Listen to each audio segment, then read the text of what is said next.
So, you've been living legally in Spain for a while now, and, well, maybe that dream of officially holding a Spanish passport has started crossing your mind. But let's be totally honest here. Spanish bureaucracy has a bit of a reputation. The paperwork, the endless acronyms, the waiting, it can really feel like trying to navigate a giant maze blindfolded. But I've got some great news for you.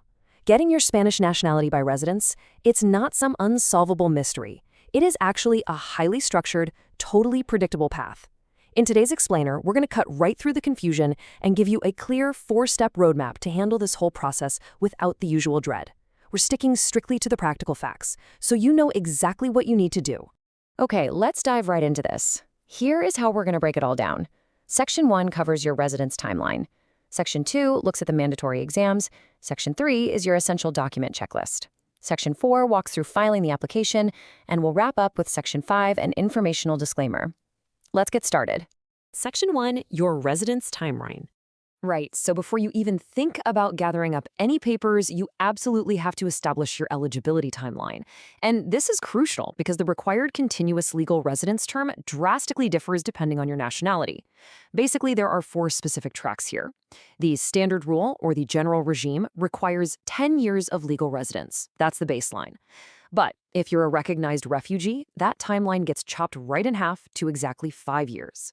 Then we see a massive jump. You literally only need 2 years of residence if you're a national of an Ibero-American country, Andorra, the Philippines, Equatorial Guinea, Portugal, or if you're of Sephardic origin.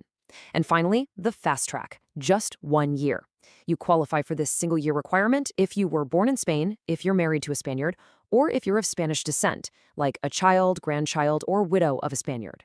So figure out which bucket you fall into first. That is literally step 1 to unlocking your application. Section 2, the mandatory exams.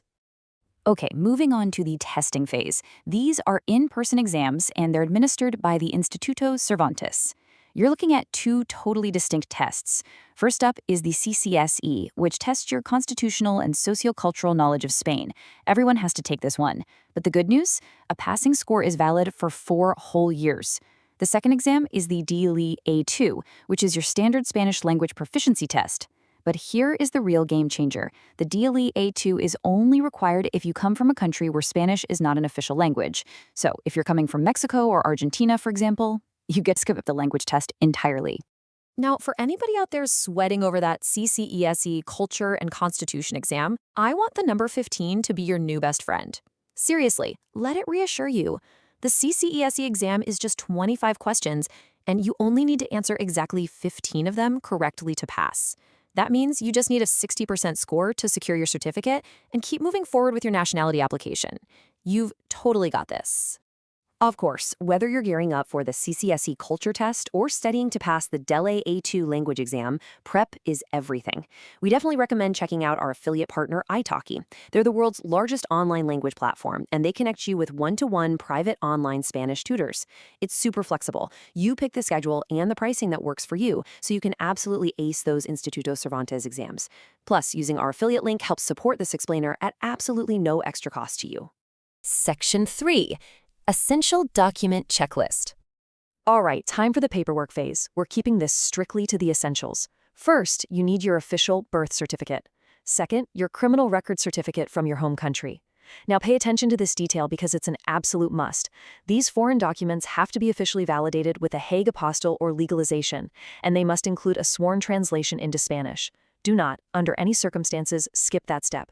And finally, you have to provide proof of buena conducta civica, which just translates to good civic conduct.